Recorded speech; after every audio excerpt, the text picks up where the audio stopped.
Cześć! Dzisiaj pokażemy Wam, jak wygląda podróż pociągiem po Indonezji, a dokładniej wyspie Java. Bilety można kupić zarówno w kasach, jak i online u przewoźnika, jednak gdy my próbowaliśmy kupić je na oficjalnej stronie, nie zadziałały nam europejskie karty płatnicze. Dlatego zdecydowaliśmy się kupić bilety przez 12 Go Asia. Jest to strona, dzięki której możecie kupić bilet nie tylko na pociągi, ale i busy, samoloty i taksówki w praktycznie całej Azji.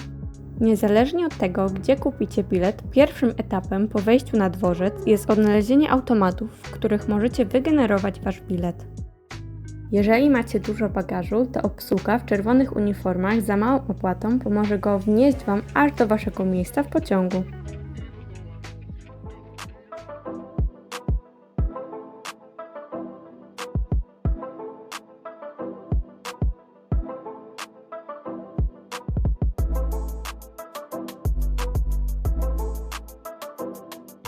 Jesteśmy na dworcu w Dżakarcie i czeka nas tutaj 6-7 godzin do Jogjakarty.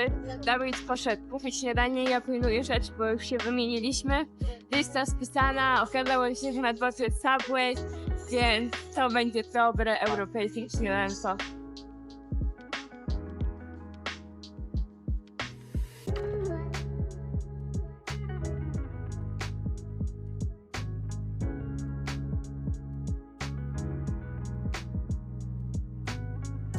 Do strefy, gdzie znajdują się perony, możecie wejść dopiero po okazaniu wygenerowanego biletu oraz paszportu. Pamiętajcie więc o poprawnym wprowadzeniu danych przy rezerwacji. Za bramkami bezpieczeństwa nie ma już zbyt wielu restauracji, dlatego lepiej zaopatrzyć się w głównej hali. Teoretycznie na każdą osobę przypada 20 kg limitu bagażu, jednak patrząc po ilości paczek, jaką przewożą ludzie, nie musicie się nim przejmować. Nasz wagon ekspresowy. Może to być. Albo Wszystkie inne jadą wolniej. coś tam.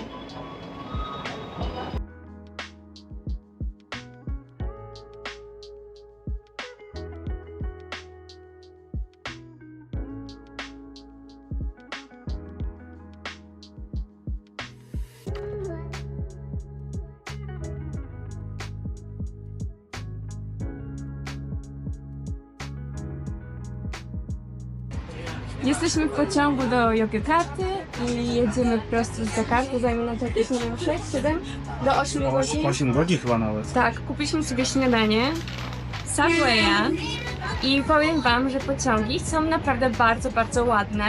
Jest więcej miejsca na mapie niż w Intercity.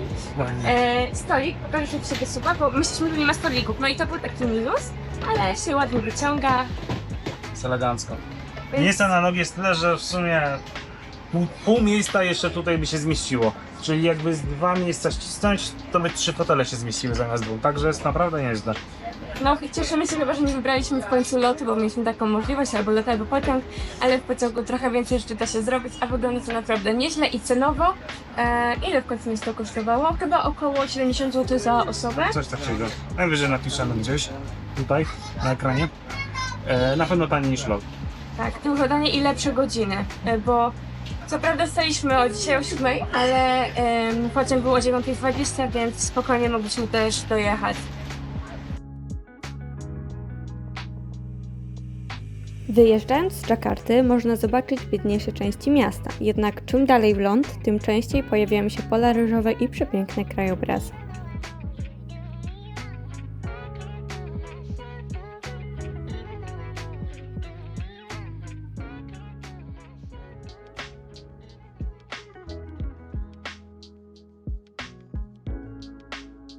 W Indonezji są 3 różne klasy pociągów. Executive, którą my podróżowaliśmy, jest najbardziej komfortowa. Znajduje się w niej klimatyzacja oraz gniazdka elektryczne.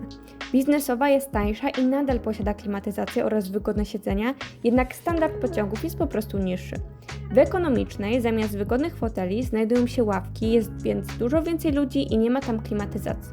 Oczywiście ta klasa jest najtańsza. W pociągu znajdują się zarówno damskie, jak i męskie łazienki.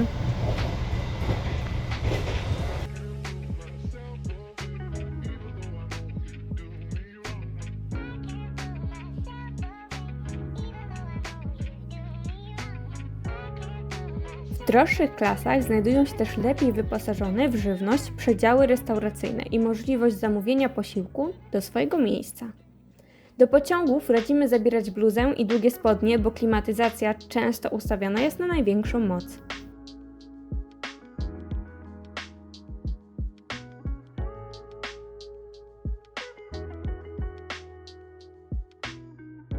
Jadąc pociągiem można zauważyć wiele osób robiących mu zdjęcie, ale uważajcie, często przy torach znajdują się też dzieci, które rzucają w okna kamieniami.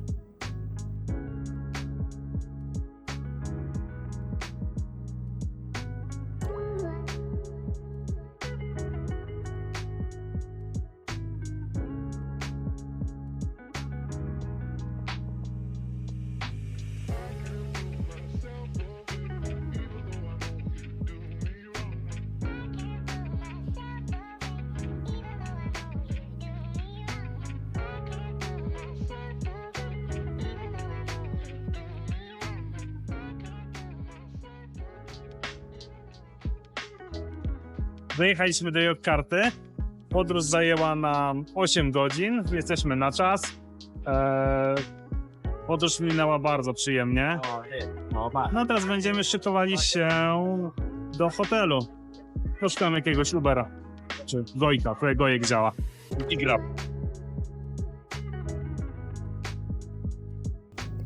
Na Javie nie ma problemu z używaniem takich aplikacji jak Grab i Gojek.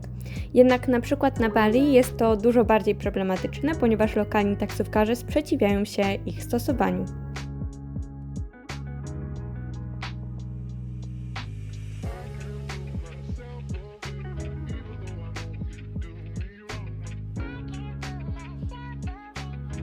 W Jogjakarcie musieliśmy zatrzymać się w hotelu, ponieważ nie znaleźliśmy mieszkania na wynajem. Chociaż było klimatycznie i znajdowały się tam 2 wygodne miejsca do pracy, to było czuć różnicę w komforcie pomiędzy dwupokojowym mieszkaniem z kuchnią a hotelem wypoczynkowym. Uratowała nas tania restauracja za rogiem i duży sklep spożywczy.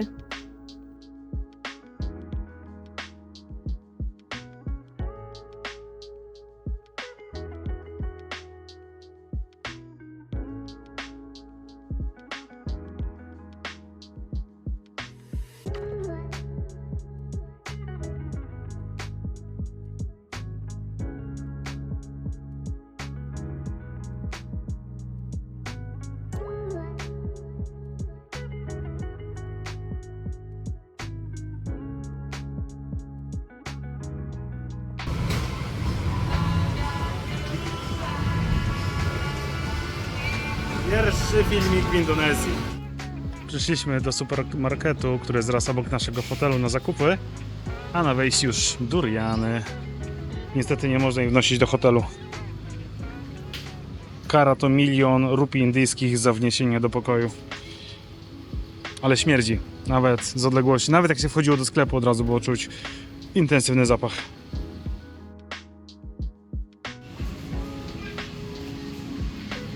Tu mamy ananaski. Zobaczcie, jakiej wielkości jest awokado. Spodziewam się, że pestka jest normalnej wielkości jak u nas, więc bardzo opłacalny interes. Znalazłem bubble tea w puszkach.